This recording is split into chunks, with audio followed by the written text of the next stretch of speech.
I'm Brittany Lewis with Forbes Breaking News. New York City Mayor Eric Adams and New York Attorney General Letitia James held a press conference Wednesday on ghost guns. A ghost gun is a homemade gun assembled from parts that can be purchased without a background check. These prove to be untraceable without a serial number. Adams announced that the city has filed a lawsuit against 5 ghost gun retailers who are selling and distributing illegal parts into the city. This action comes after recent mass shootings led to public outcry for action on guns. Here's more from the press briefing. Thank you. Good morning.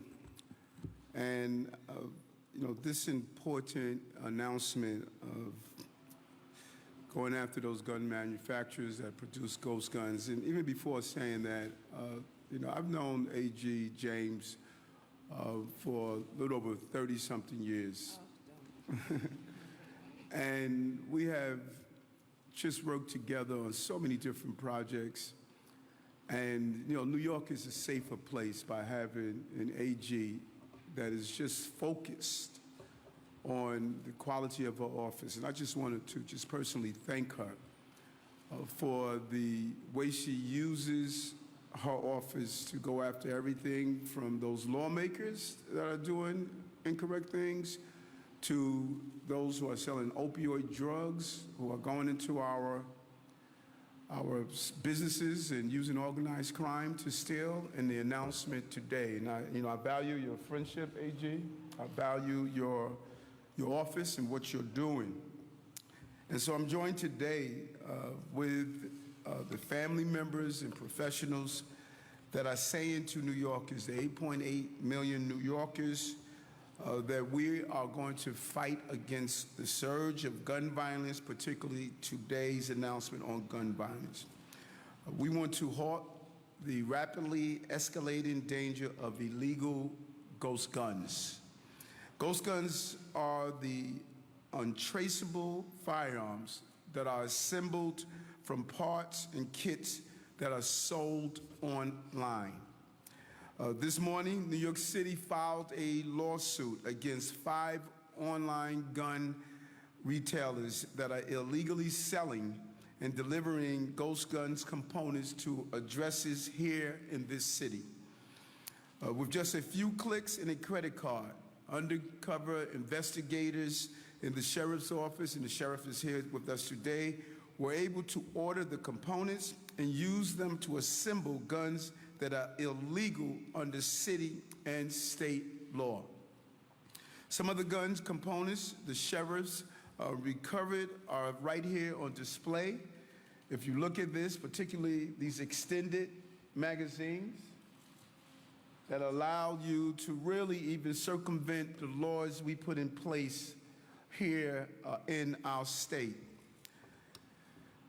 As you can see, many of them are made of polymer plastic with metal slides.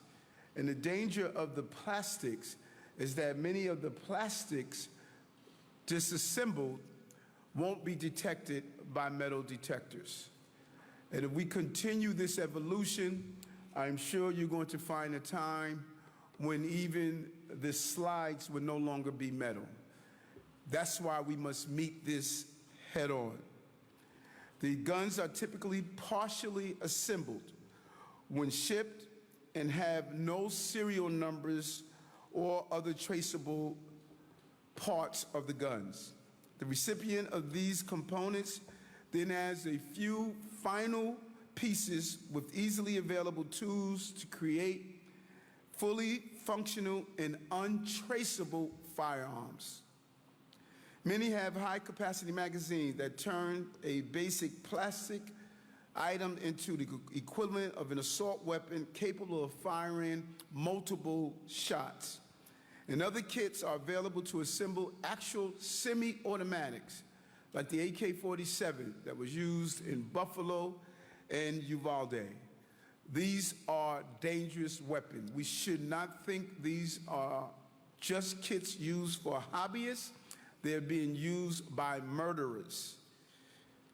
All of them are illegal. Think about it. No matter where you live, no matter where you are, you can order one of these weapons and use it for whatever issues that you are attempting to resolve by using violence.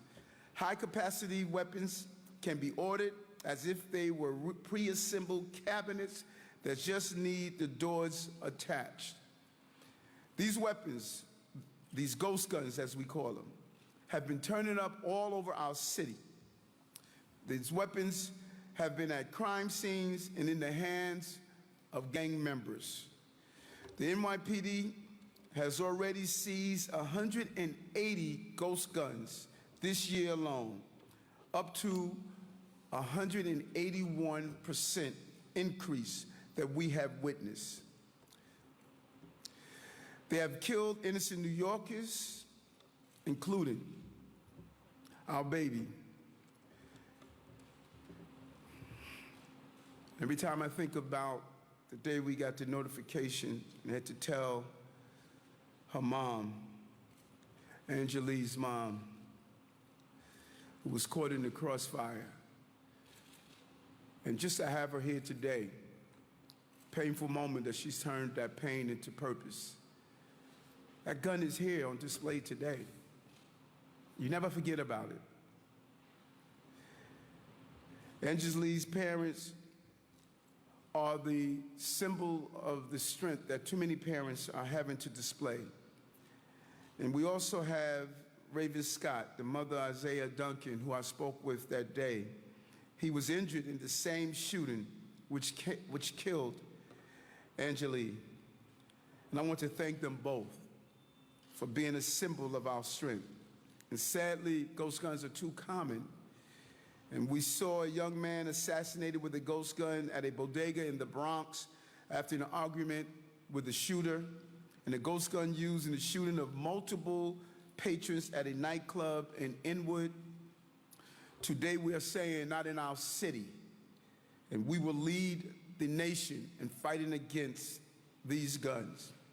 We are not going to let gun companies turn New York into a city of mail-ordered murder.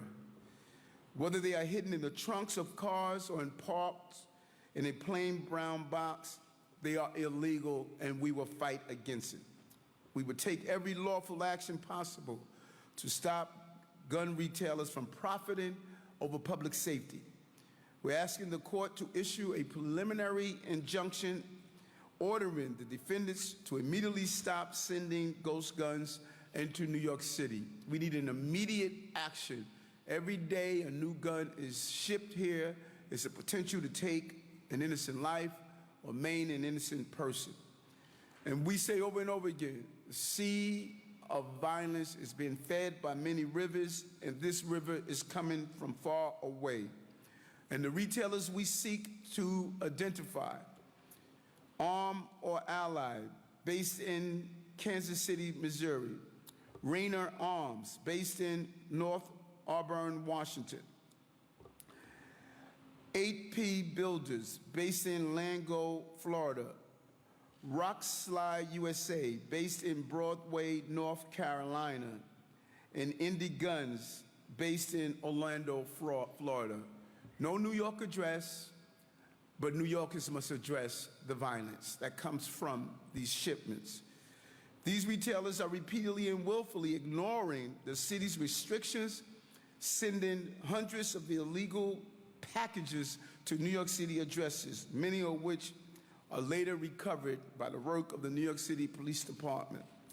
And when you look at some of these items in front of us, which was purchased by undercover sheriffs, you see the extent of what we are talking about. This is the gun that murdered young Angelique. You look at this gun, you don't see the difference between one that was bought by a gunshot, this one here, I'm sorry, posted on top. You don't see this gun, don't know the difference from the one that's purchased in a gunshot or one that is put together and manufactured together. This is the same type of weapon that can take the life of an innocent person. And you look over to the far right, you see some of the guns that the police commissioner and I displayed a few weeks ago. We will not stand by and allow these companies to flout the law, endanger our communities, and kill our young people. We will make our voices heard and use the court system to stop this plague on our cities. We will not make the already difficult job of detecting guns by our law enforcement officers to even become more challenging and difficult as they attempt to look at these ghost guns. The lawsuit against these 5 gun retailers is a message to the rest of them who are selling these guns.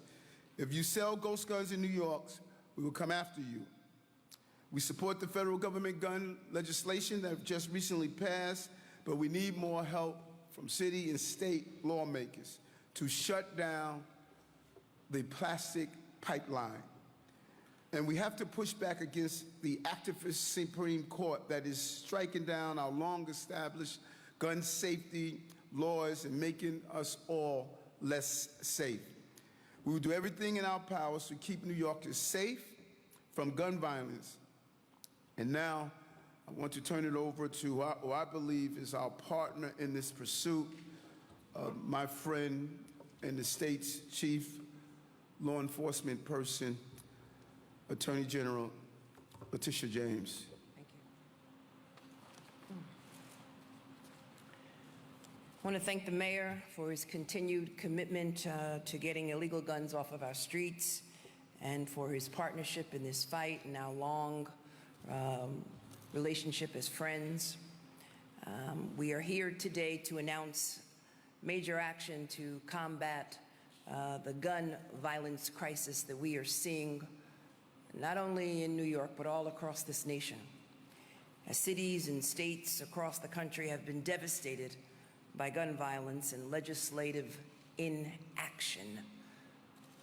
The mayor and I have attended too many funerals all throughout our public careers. I've held too many mothers and fathers and family members over open caskets.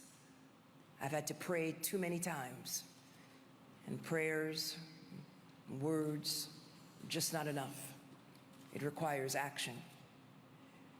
We have stepped up time and time again to hold gun makers accountable and to get these weapons of death off of our streets, especially in the wake of last week's Supreme Court decision on New York's licensing laws.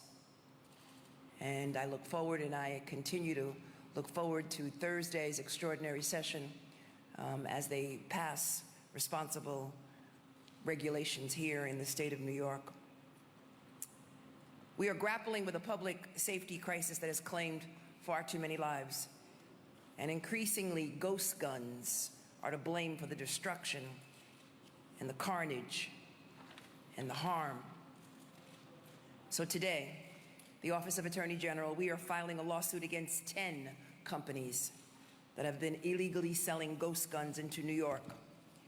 These 10 out-of-state companies have sold tens of thousands of illegal ghost guns, gun parts to New Yorkers, parts that have been easily converted to working guns that have actually claimed lives.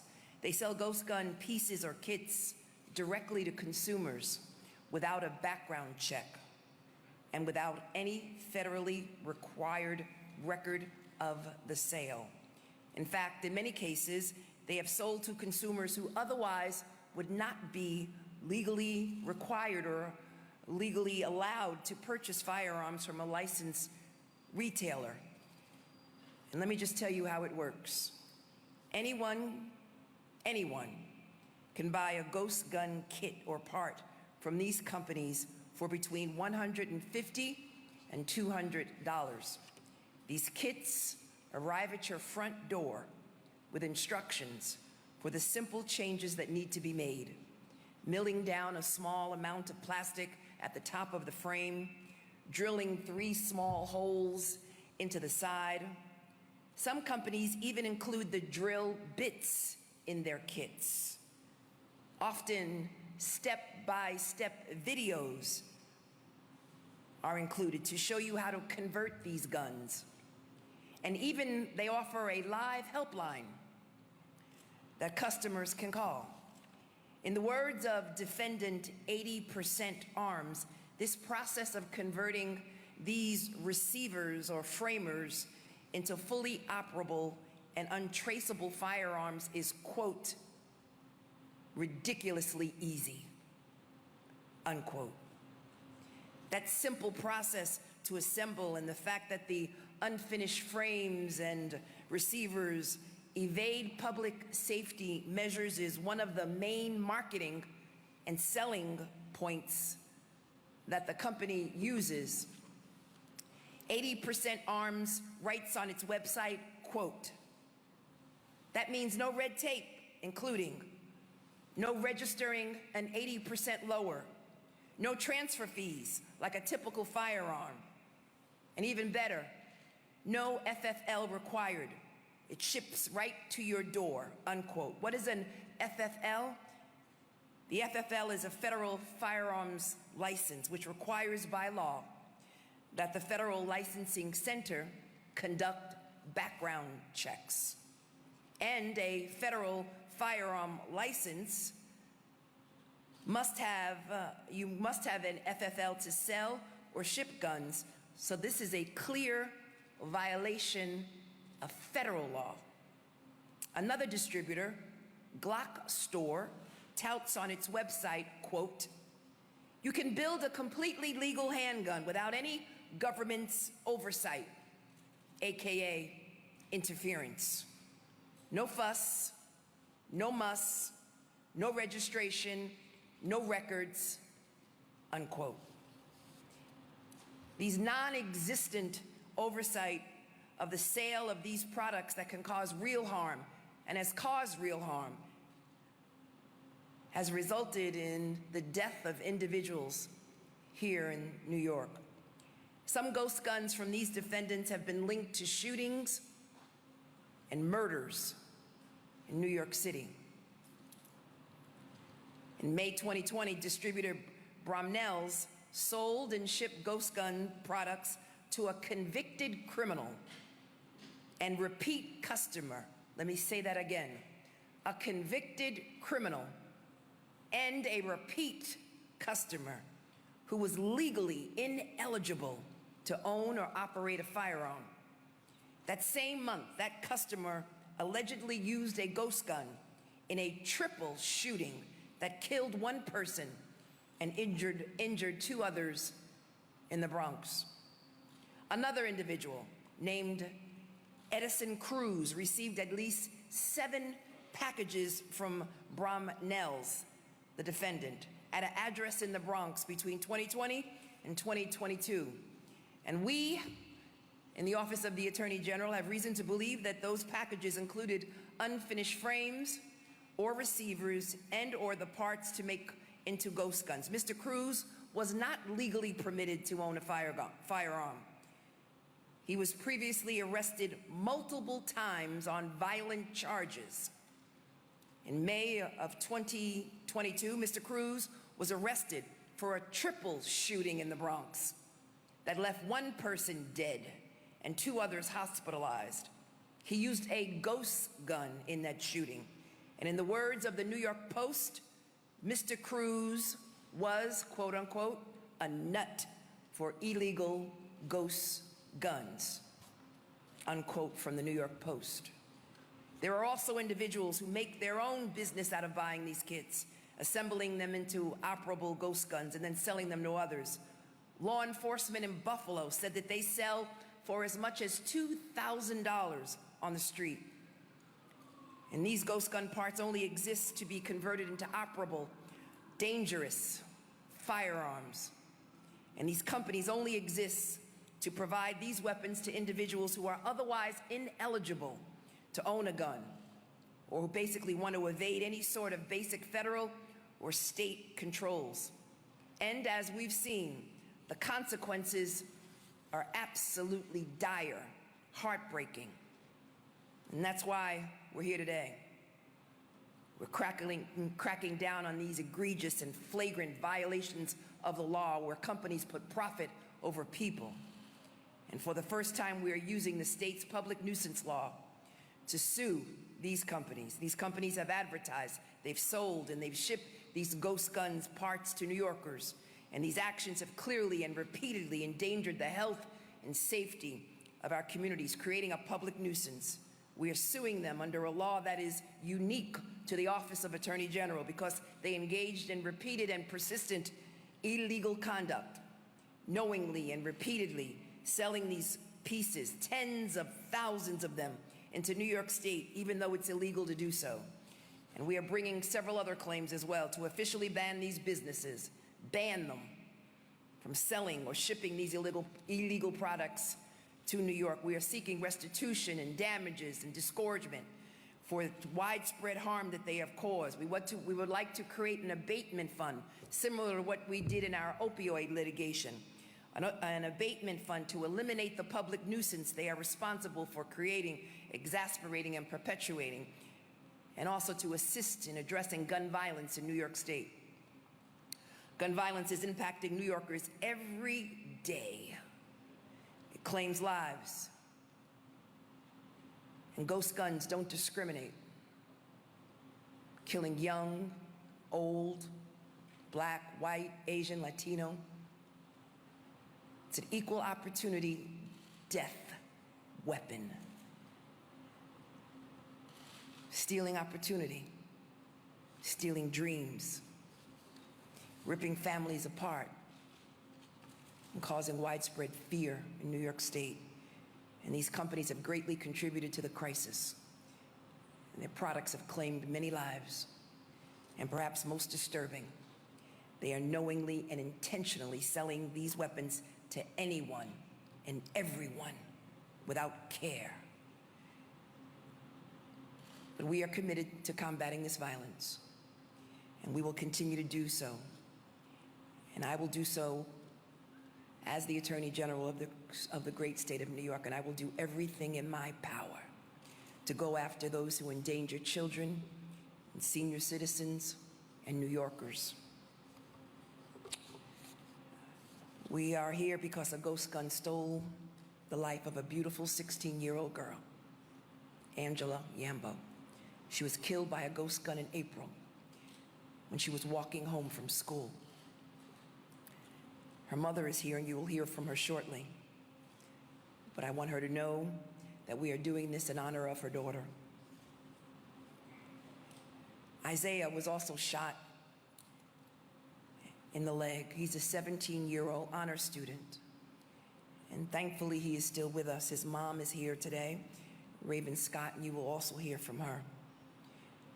And the mayor and I and others all across the state of New York will continue to work tirelessly to go after these companies because of the pain they have caused so many families like theirs.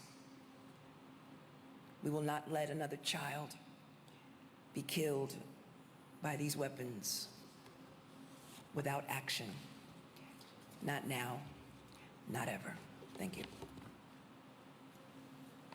And now we'd like to turn to Judge Sylvia Hines Radix, the head of Corporation Counsel in the City of New York.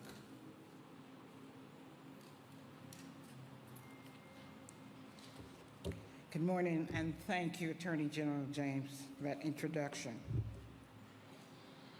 To Mayor Adams, to Attorney General James, to Commissioner Sewell, Sheriff Miranda, and the multi-governmental team who are here gathered, and to the mothers who have been impacted by this gun violence. And I also would like to thank the Manhattan Community College for allowing us to hold this press conference here today. New York City is experiencing an increasing number of illegal, untraceable ghost guns that have ended in the hands of criminals. The results are tragic. There's shooting and the death of children, and there's bloodshed in our communities. Multiple agencies and officials who are here are collaborating to eradicate this problem. You've seen and will see the hardworking, meticulous efforts of the NYPD, the Sheriff's Office, the District Attorney's Office, and the Office of the Attorney General, all of whom are working closely with us. Today, the state announced its effort to address the issue statewide. The City of New York is also addressing this issue with a civil suit of its own to protect New York City. The Office of the Corporation Counsel, my office, today filed a civil lawsuit against 5 online retailers of ghost guns who continue to sell into New York City more than 2 years after the City Council passed a law prohibiting such sale. These defendants are violating the city's administrative code with their deliveries of these guns. They are knowingly or recklessly creating and contributing to what is known in legal terms as a public nuisance. This nuisance comes about by selling and shipping prohibited guns into the city. These retailers have created a serious risk to New Yorkers and other members of the public by continuing to sell into our city. And this information from the Sheriff's Office, who investigated this, indicates that this is continuing. As Corporation Counsel of the City of New York, I am exercising the authority explicitly given to me under the New York State General Business Law to sue and remedy the danger these defendants are posing to the public's health and safety. This lawsuit is targeting the retailers who are currently selling in the city to residents of the City of New York, and we will ask the court for an order to immediately bar them from this illegal practice. We will also ask the court to direct these sellers to help us mitigate the damages and the danger they have caused by providing a list of the addresses of those who have received ghost guns. Be assured, the City of New York will use every legal tool available to hold these retailers fully accountable under the law. The city seeks relief in joining each defendant from selling, shipping, distributing, delivering, or otherwise supplying unserialized, unfinished frames or receivers to a New York City address or person or entity that the defendant knows or should have known is in violation of our law. Ordering each defendant to abate the nuisance. Ghost guns endanger lives. Ghost guns are killing our children, and they're killing innocent people. The mayor, the city council, the attorney general, the sheriff's office, and the police department, and the district attorneys, in conjunction with the corporation council, are all committed to working diligently and collaboratively to protect the citizens of this great city. I will now introduce Sheriff Anthony Miranda.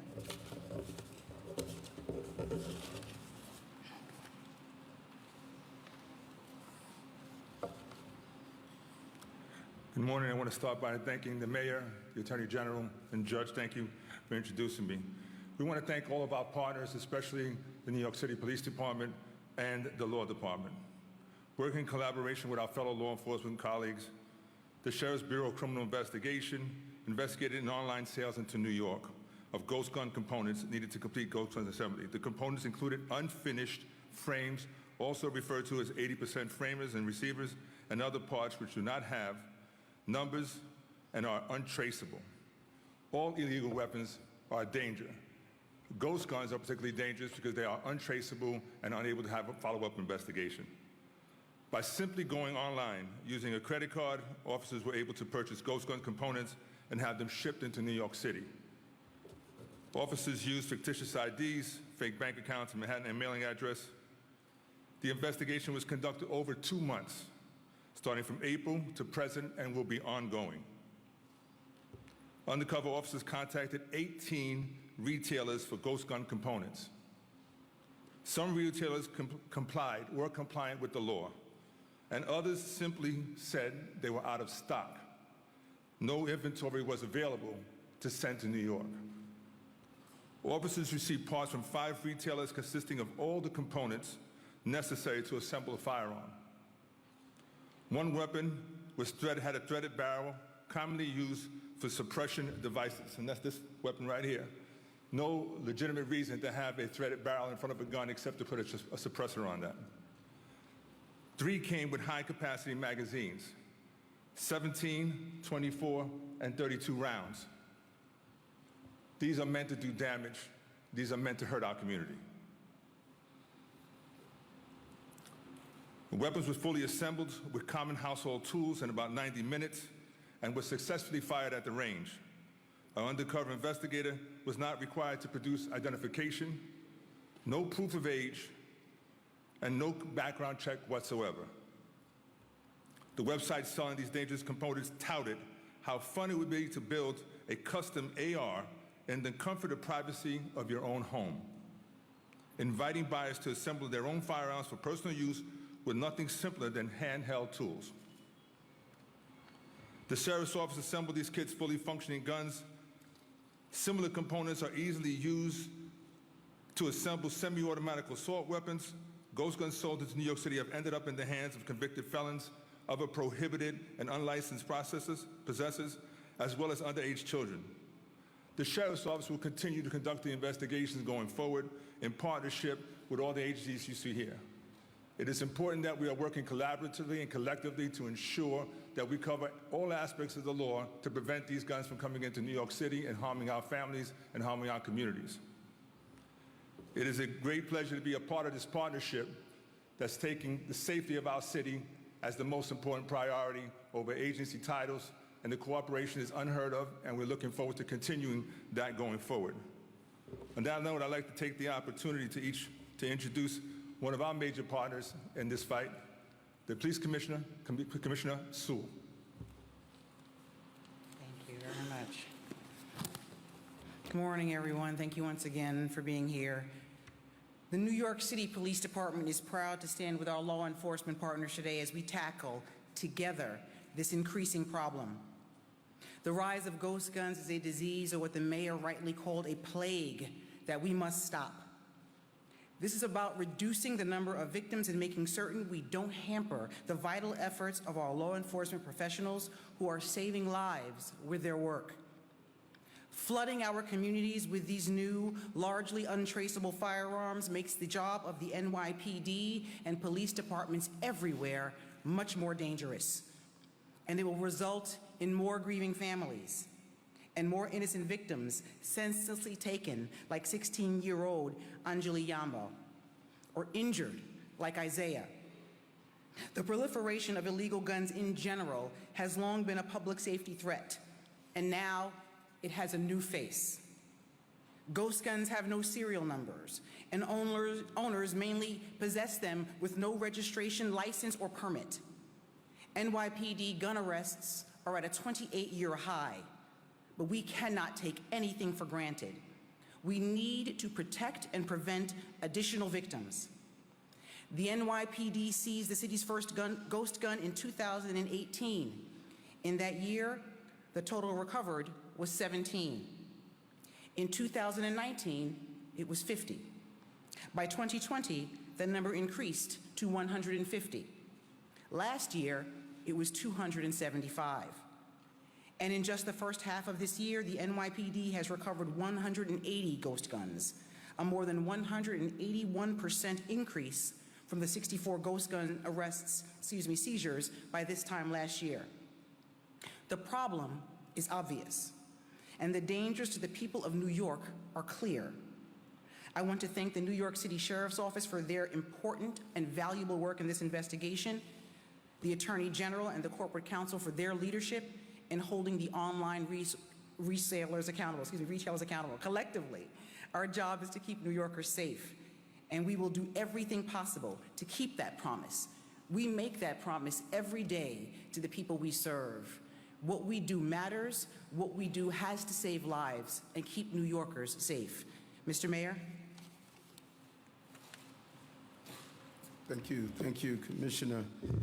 And I really want to thank the sheriff for using his office in the manner that we want to have that partnership and take an initiative in that 2-month investigation.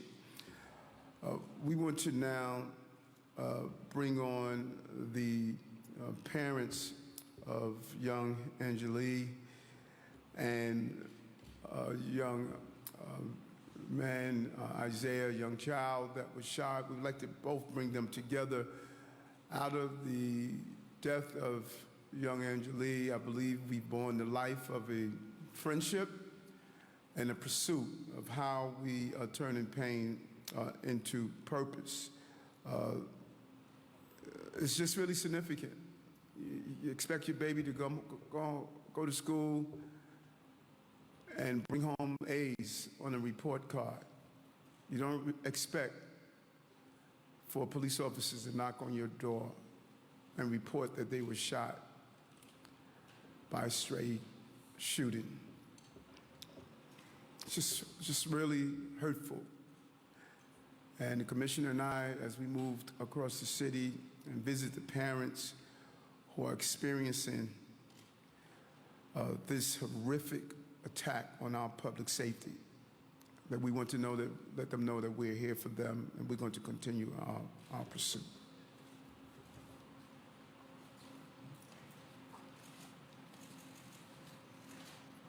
Good morning. Good morning, you guys. I'm Raven Scott. I'm Yaneli Henriquez. I'm Angeli's mom. On Friday, the 8th of April, around 1:45 p.m., my 16-year-old daughter, Angeli Yambo, life was taken by a single bullet by a ghost gun that your company manufactured as she was heading home after leaving school. Angeli unfairly left this world without saying I love you or goodbye to the loved ones. I still have yet to deal with the loss of my daughter, and my shattered heart will never heal, and also having to live with her memory. Your company are to blame for selling these guns that took my precious daughter's life, only to profit your gain. Angeli brought so much light and love into my life, and now forcefully I have to start a new life without my daughter.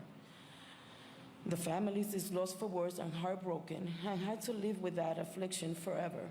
Your companies are at fault for the damage because of this lack of background checks, having no permits for no one purchase a gun or for unethical access of underage teenagers. I desperately wish I could turn back the hand of time to bring my daughter, Angeli, back to tell her how much I love her, embrace her, spend time, but that's unrealistic. I will have to pretend to have Angeli physically here with me until we reunite again. I love you, baby. Thank you. Thank you, guys.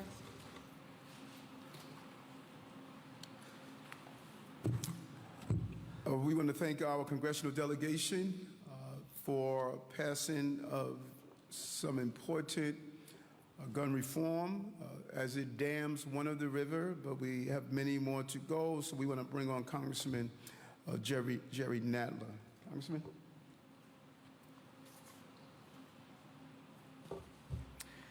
Thank you very much, Mr. Mayor. I am proud to stand here today in support of this important lawsuit. Ghost guns are guns, plain and simple, and they are quickly becoming the weapon of choice for violent criminals and gun traffickers. That's because you can buy these deadly weapons without a background check, and they're nearly impossible to trace. The manufacturers who make these ghost guns, knowing full well that they are likely to lead to bloodshed in our communities, must be held accountable.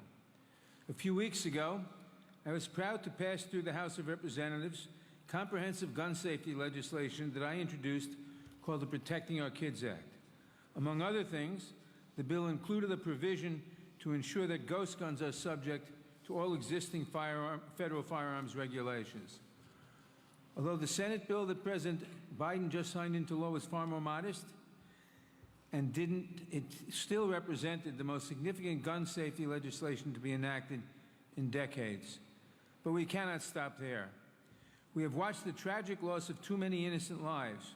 Just recently, we lost 10 African Americans in Buffalo targeted because of their race, 19 young students and 2 teachers in Uvalde, just a few days short of their summer vacations, scores more lost in other mass shootings, too numerous to mention, and over 100 more Americans killed every day in gun violence that never makes the headlines.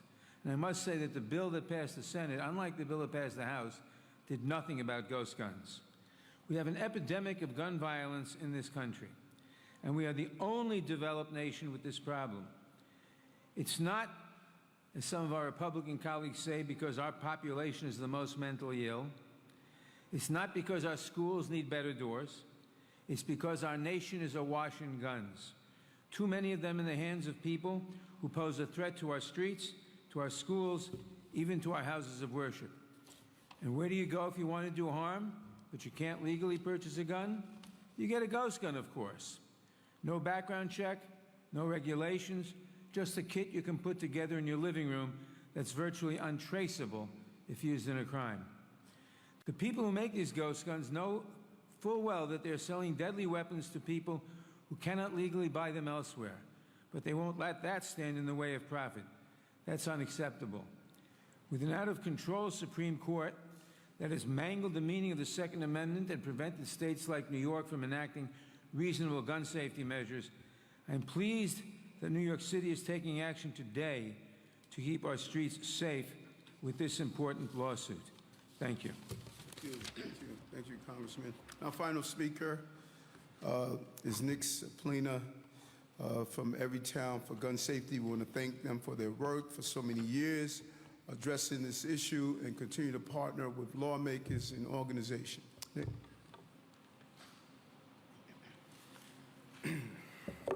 Thank you, Mayor. My name is Nick Saplina. I'm Senior Vice President for Law and Policy at Everytown for Gun Safety. We're the nation's largest gun violence prevention organization. We work across the country in every state, but I am a New Yorker, raising 2 kids here. My family's lived in the 5 boroughs for over 100 years, so when New York leaders like the mayor and the attorney general and some of the public servants you see here today are taking bold action to keep us safe, I feel a personal debt of gratitude, so thank you. I also want to thank the survivors that are here today and working through their trauma to deliver a message that I think is very clearly received. We're here today because of one simple, general premise. You shouldn't be allowed to get away with breaking the law just because you sell guns or gun kits. That's why New York last year passed its landmark industry accountability law, because for far too long, federal immunity has allowed members of the gun industry to get away with putting our lives in danger through their reckless business practices. Instead of following the law, they've tried to circumvent it, putting their profits over our public safety every step of the way. Today's lawsuit reaffirmed that basic principle, that selling guns doesn't earn you a get-out-of-jail-free card. Not anymore. As a result of the alleged actions of these suppliers, tens of thousands of untraceable ghost guns made their way into our communities, often directly into the hands of traffickers and criminals. This is adding to the fastest growing gun safety threat in the country, and their dangerous conduct put lives at risk. We won't stand for it, not anymore. Now, let me just say one thing about ghost guns. You all know at this point what they are. The industry likes to say that they're homemade to try to avoid the law. When you go pick up a pie at your local supermarket and heat it up for 15 minutes, maybe throw some vanilla ice cream on top of it, that's not a homemade apple pie, okay? You wouldn't call it a homemade apple pie, would you? No. And when you order these frames and receivers and kits online with jigs and drill bits, it's not a homemade firearm. It's a firearm delivered to your door. These lawsuits are more, though, than just actions against several ghost gun companies. They serve as a warning to other rogue distributors, manufacturers, and dealers. Continue to flout the law, continue to ignore the practices that will keep us safe, and New York is ready to take you to court for the harm you cause to our communities. I want to note the obvious, as it's been said, we're gathered here in the wake of an incredibly dangerous and incorrect Supreme Court decision in NYSERPA v. Bruin. But we are New Yorkers. We're not going to allow 6 unelected justices to stop us from keeping our neighborhoods safe. That court may have closed a door, but you'd better believe we're going to use every other door and window we can find, and holding the industry accountable through the New York nuisance law is one of them. So today, Attorney General James and Mayor Adams are taking rogue members of the gun industry to task for their contribution to our gun violence epidemic. Tomorrow, lawmakers in Albany will convene a special session to debate and pass updated laws to keep our public spaces safe. And in the coming days and weeks and months, we'll continue to do everything we can to protect our communities, use every tool at our disposal, and hold accountable the industry that is profiting off of our gun violence epidemic. Thank you. Turn it back to you, Mayor. Thank you. Thank you. Appreciate that. Open questions to any of the attorneys on topics? Courtney. These lawsuits are obviously coming with the backdrop of the legislature special session and the framework that they have put out saying, they're going to have these sensitive places, including mass transit. I'm assuming you've talked to people about that and curious to get your opinion on it, as well as considering, the concealed carry permitting law or system is now on the forefront of everyone's minds. Curious if you still have, or you have a permit for a concealed weapon, and if you still have a weapon. Do I have one? Yes, I own 3 firearms that I had when I retired from the department. I have to get that renewed periodically, and those are some of the things that we're looking at. We're hoping that the state lawmakers would look at. And I secure it as it's supposed to, based on police department procedures. But it's a concealed permit that you have. Well, as a retired member of the New York City Police Department, you are allowed to have a concealed permit, a carry permit. It's not so much called a conceal, it's a carry permit as a retired member if you retire in good standards. If you don't retire in good standards, you are not allowed to do so. Do you carry a weapon with you? No, I don't. Mike, can we get a response just on the Albany framework of the legislation? I'm sorry? The Albany framework of the legislation. Judge, you want to Albany? Or, We've reviewed the legislation in Albany. We've worked with members of the leaders of both houses, as well as the second floor, the governor's office, and we are in support. The Office of Attorney General is in support of the package of bills.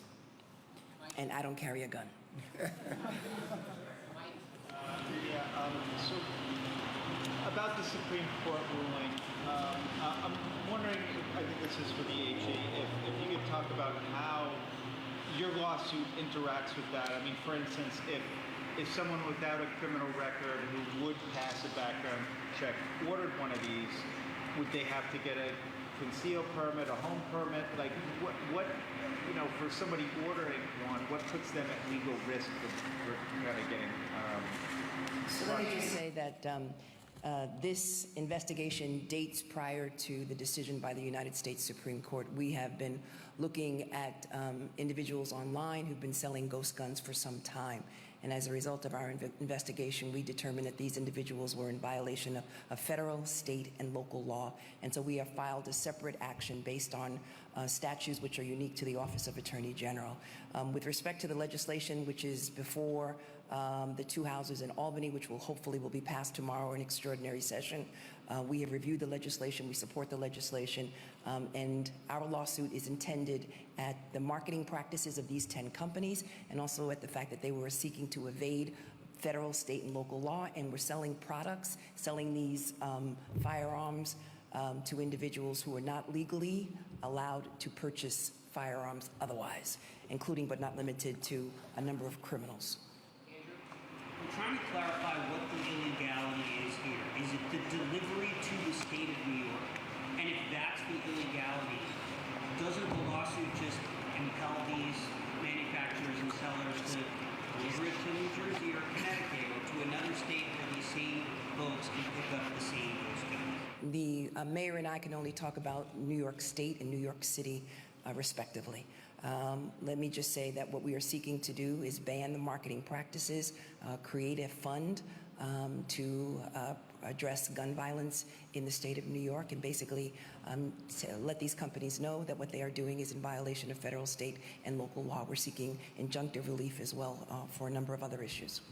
Those guns themselves, is the creation of a kit like the ones from your right over there, is that illegal in and of itself before it's delivered? So the issue here is, one, they were evading federal, state, and local law. Two, these are firearms. And based upon the law, based on the federal law and state law, it is illegal to sell firearms into the state of New York. Based on that, based on the fact that under 6312, the executive law, when you engage in repeated acts of illegality, you violate state law, and therefore the Office of Attorney General has a duty and obligation to pursue you under civil court, in civil court. So this is for the mayor or the law department or the attorney general. Can you explain the decision to go after those gun sellers but not traditional manufacturers and distributors, and whether that's part of your ongoing efforts or future plans? I'm not sure. Can you repeat the question? Can you explain why this lawsuit goes after those guns, but most legal guns in the state of the city are blocks, Remingtons, and traditional firearms? Can you explain why they're not part of this case right now? So at this particular case, we're focusing on ghost guns. But as you know, in the Office of Attorney General, we focused on illegal guns as overall. Since I've been the Attorney General, we have taken off the streets over 3,000 guns through gun buybacks. In addition to that, we've engaged all across the state of New York. We're pursuing individuals who engage in illegal conduct. We have done a number of takedowns, and we have gone after individuals online who have sold illegal firearms, including but not limited to ghost guns. This is just one tool in our toolkit and one of the many efforts that we've attempted to address as it relates to gun violence during my tenure as the Attorney General, and we will continue. This investigation is ongoing. And just to, we say this terminology all the time. There are many rivers that feed the sea of gun violence. There are many rivers. And what's unique about what the police commissioner and I are doing, we're looking to dam every river. If you dam one river, such as ghost guns, and you leave the other rivers from those guns that are manufactured legally, but they're illegally sold, then you're missing the target. We are going to dam each river to make sure we can stop and drain that sea of violence. And this is one of the rivers we are announcing today with all of our partners that we are looking to dam by doing this lawsuit. I had a follow-up question for the Attorney General. You sent a bunch of cease and desist orders earlier this month to those gun sellers and 2019 to some online retailers. Can you clarify whether these defendants are people who received those orders and continued then to violate them? No, separate and apart. In addition to that, as you know, we've worked with the federal government, ATF, and we work with also attorney generals all across the state of New York, and again, addressing the iron pipeline. I had a question about what kind of precedent there is for these kind of lawsuits. Like, how does this compare with the lawsuit that was brought by the families of Sandy Hook? Would this, that was using the Connecticut's consumer law, which I know we have as well. I'm trying to understand, like, if you are successful, both the state case and the city case, would this be something that other municipalities and other states could then kind of use to then file their own suits? Is this relatively a new legal strategy? So let me just say that the public nuisance law, which was passed by the state legislature, this is the first case, a case of first precedent. In addition to that, I can't think of any other state in this nation that has similar jurisdiction as we do under Executive Law Section 6312. Which allows us to go after businesses when they engage in repeated acts of illegality. Hi, this is for the mayor. This is a question about, in light of the Supreme Court ruling, I'm wondering what your thoughts are. We had a video yesterday of a retired sergeant pulling out his gun in the subway system to defend himself against someone that was allegedly harassing him. What do you think about that? I'm not clear on exactly what the case is about with the sergeant. There are clear procedures when you can, use your firearm. And I have to look over that case. I don't know all the particulars about that. But if ever a retired member incorrectly use their firearms, the police department can use the necessary procedures to take that firearm away and don't allow that person to use it. And so I'm sure the commissioner is going to look into that particular case. Mr. Mayor, I know last month you requested that ATF revoke Palmer 80's license, and that never happened, didn't gain much traction. How much does flat-footedness from the federal government kind of cause more trouble in this effort, especially with reference to kind of vague definitions of these firearms that the feds have put forward? Well, the Palmer request, I think it's premature to say that we didn't gain any traction. We are in constant communication with our federal agencies, and there's a process to if they're going to decide to take appropriate actions or not. So it's premature to say if they're not going to. But this is a continuation, and we do need the federal government, because if we get it right here in New York City, and as Andrew indicated, that all of a sudden New York State, all of a sudden New Jersey, Connecticut, Philadelphia, if they don't get it right also, then you just one train ride, one bus ride away from aggravating our problem. So some of the things we're doing, we're going to ask for our federal government, the federal government partners, to help us in ensuring that it becomes a federal law. I have two questions, one for the mayor and one for the attorney general. First, the mayor. What's your feeling about, what's your laundry list for sensitive locations? Given what's going to happen tomorrow, it'll be debated in the level. What are you looking for? My definition of sensitive location is a sensitive city, the entire city of New York. But the Supreme Court said we can't do that. And so I think that the clear definition of what it looks like is going to fall with my law department, Judge Radix, and my counsel, Brendan McGuire. They're going to sit down within the parameters of the rulings to identify those locations. We know schools. We know governmental buildings. We think that there are other areas that we're going to define as sensitive locations, and they're going to give us the list, and they're going to move that list forward. And they're still analyzing how we could properly identify a sensitive location. Attorney General, within Judge Thomas's decision, he specifically took a shot at the idea that the island of Manhattan is a sensitive location. What do you think about that? So we've. You don't want me to respond to Justice Thomas. So. I won't say that. So with regards to sensitive areas, houses of faith, obviously, concerts, places where individuals who can assemble, and landlords obviously can post notices up with regards to individuals not having in and around their common spaces firearms. In the back. With respect to the marketing of the guns, they're clearly marketing of people that want to skirt federal laws. Do you see any specific targeting to either criminal groups or specific targeting to any individuals to try to really permeate these type of guns into communication? No, as part of our investigation, we've not seen that. We've just, again, a number of individuals have been arrested, and a number of these individuals, few of these individuals have had criminal records. This question is for the mayor. You spoke about how you will be filing lawsuits against these ghost gun retailers aggressively. If you have the ability to do so, will you be tracking down and going after the New York residents actually purchasing these illegal firearms?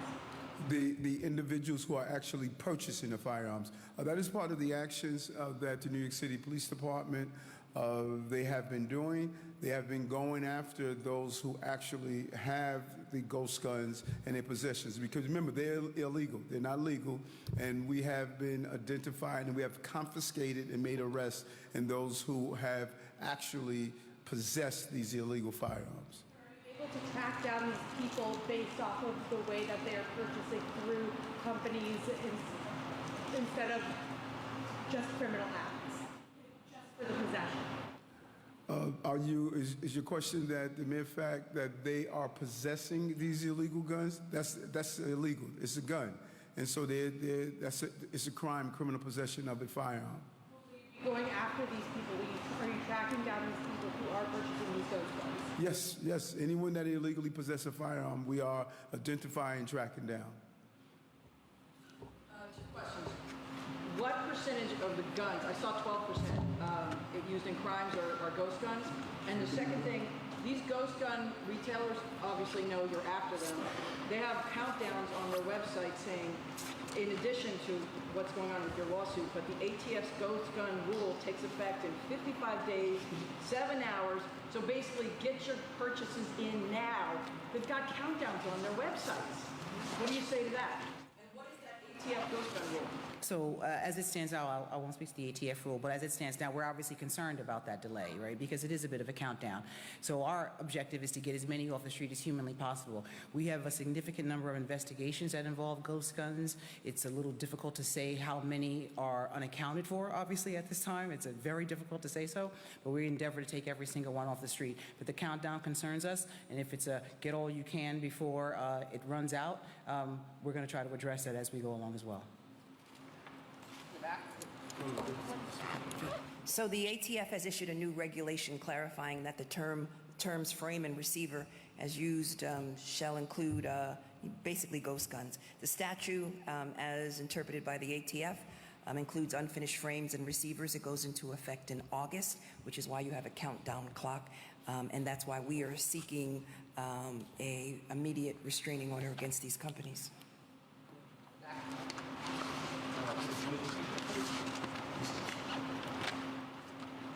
As the commissioner of the greatest police department in the world, what does this mean to your members? Increased amount of illegal guns on the street.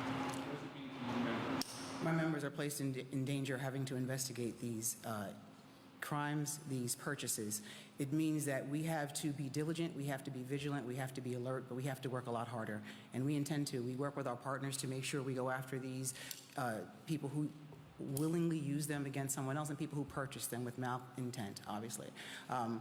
Every single day, the members of the NYPD show up to make this city safe. We are experiencing our 10th, going into our 11th week of a decline in shootings, a decline in murders, but we cannot take our foot off the gas at any time. We are working every single day to drive crime down, drive these numbers down, and get these guns off the street. Right. Just a question on responsibility or jurisdiction. Why was it the sheriff's office or department that handled the probe into this, not the police department? Can someone clarify, like, who gets what in terms of attacking this issue? Well, what we are asking every agency to do is to closely examine what rules, what authority you have, and to utilize it to focus on those crises that we are experiencing in the city. So this administration is using the full scope of all of our powers. The sheriff understood that they had a role in this area, partnering with the NYPD that's dealing with other parts of ghost guns.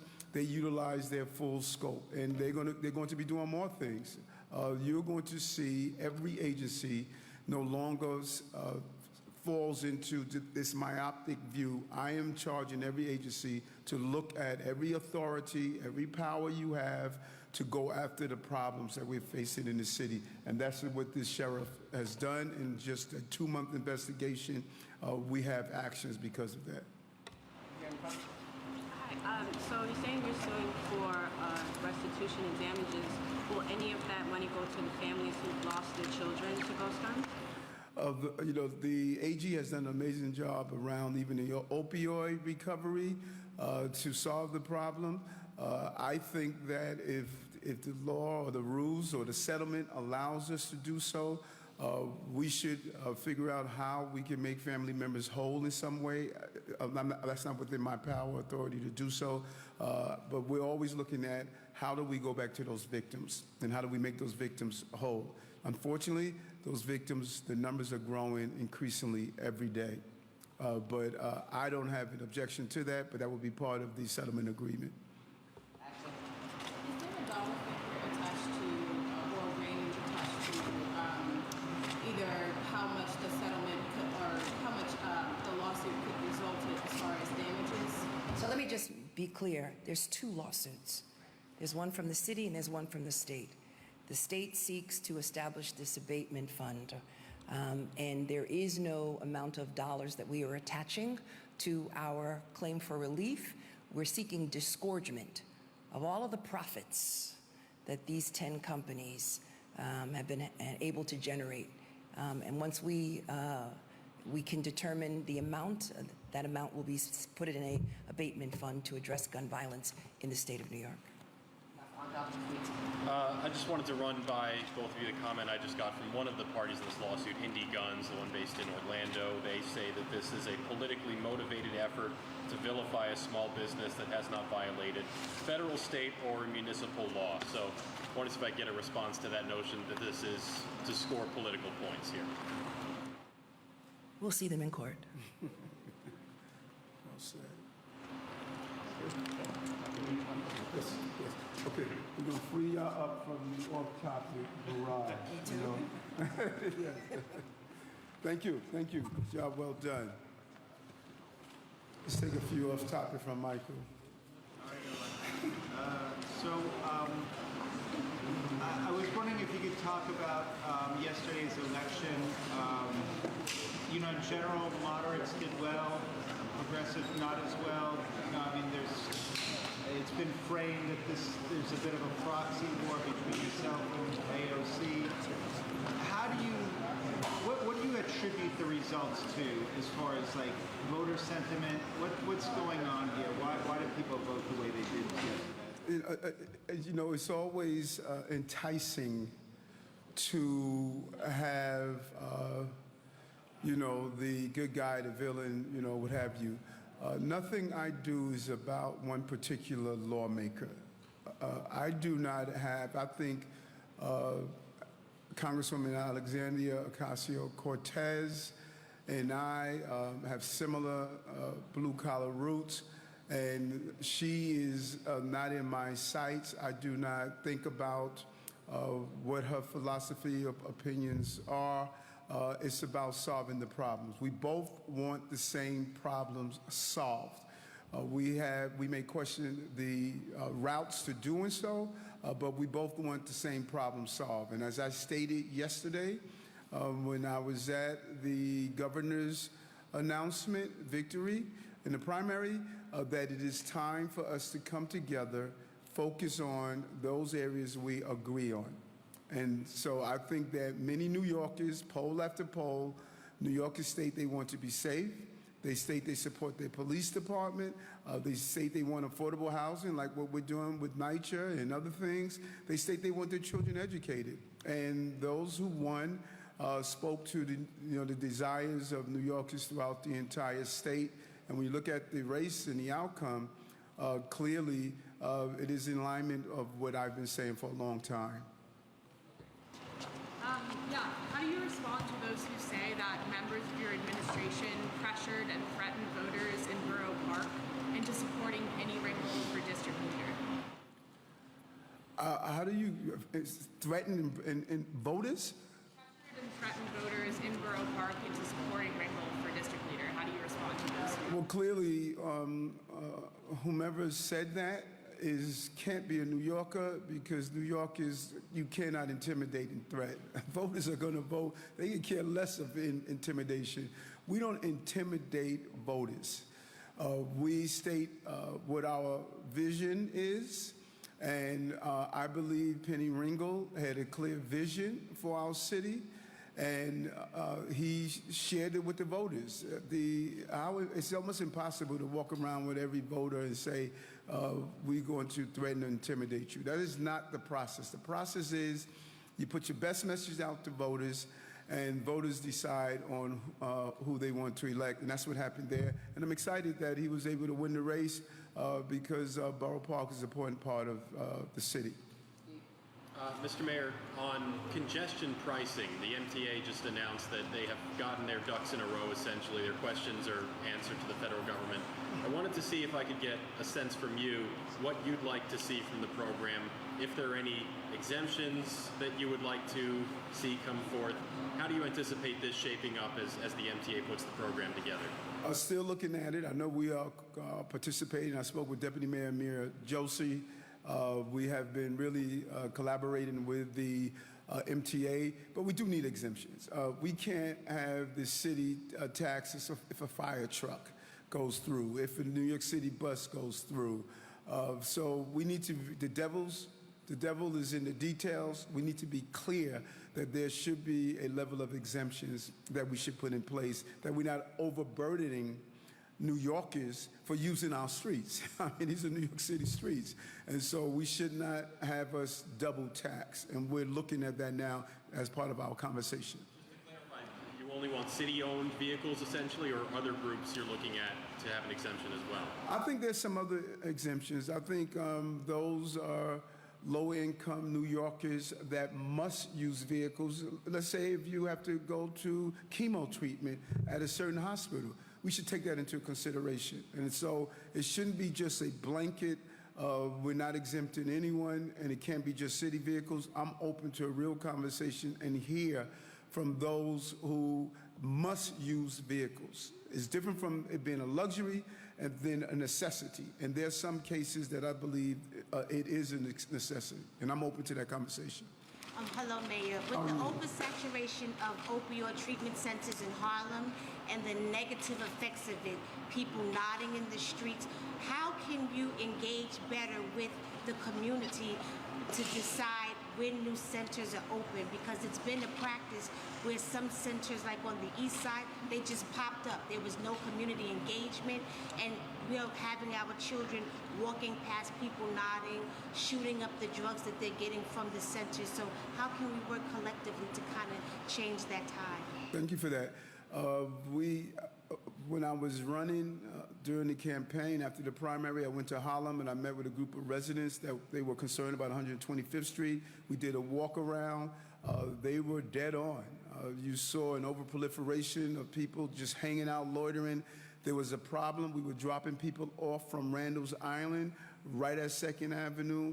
And we had a meeting. The police commissioner and I met with Congressman Espaillat and other community leaders and stated, how could we do an initiative on 125th Street? I was up there yesterday or 2 days ago, and I saw the difference right away. We put a command center there. We did a collaboration of different agencies to not allow people just to loiter in that fashion. Now, what's interesting is that there were some electeds up there that stated they did not want the police enforcement. There were those who said they did. And so what we said to the electeds, you must get together and then come up and be part of the plan. Let us know what you want. Because what we're finding over and over again, those who are representing the area must craft a plan that they all both live with. Because if we initiate through our agencies actions and you have electeds pushing back on us, that's not a productive relationship. That's what I was asking, if you could be at the table, because you're right, some electeds, they don't want the criminalization of the issue. But just like the people left from 125th, if you happen to just ride through 124th Street now, all of that business has moved to 124th Street now. So it has to be a collective, and you're so personable and amicable. You know, seriously, this is not to, you know, to be able, because some elected officials, they may not want criminalization, like most of us don't, but then if you don't want that, what can we do collectively when you don't live on 125th, 124th? So it's easy to say what you don't want when you're living further up where you're not dealing with all of that craziness. Well said. I didn't know that it was displaced to 124th, so I'll head up to Harlem and take a look at it and see what's going on. Okay, we'll take a look at it, because we want to make sure that we pivot and shift to address the problem. And you're right that we cannot oversaturate one community with the safe injection sites. We do know these safe injection sites do produce a good product about preventing ODs. We're thinking about a different way of doing them. I have spoke with Deputy Mayor William Isom, and we're trying to pivot and shift of a new model, and I don't want to put it out there until we know if it can be done legally, but there's some laws that are preventing us from doing something that some of the things we want to do differently. Mr. Mayor, you mentioned that Rudolph Giuliani should be investigated for falsely reporting a crime. Do you still think that, and is there an investigation into the former mayor? What happened, think about what happened here. I don't know if many people really understand what happened here. The former mayor made several serious allegations. It was reported. He was videoed saying things that happened. Those things did not happen. Because of his report to the police department, a person went to jail for 24 hours. I don't know if people know what it's like being in jail when you did not commit a crime. You never get over that. This person's life has been changed because of what, as all of us saw, the pat on the back was not a punch to the head. It was not knocking someone to the ground. And I believe, just as we've done in other cases where Karen incident happened in Central Park and other incidents, I believe the DA should look at that and determine what the final outcome is. Was he wrongfully arrested? Well, the DA must determine that. I am not the district attorney. The district attorney must make that determination. I just don't want to see innocent New Yorkers spend time in jail. Jail is not something we should use against innocent New Yorkers. Thank you.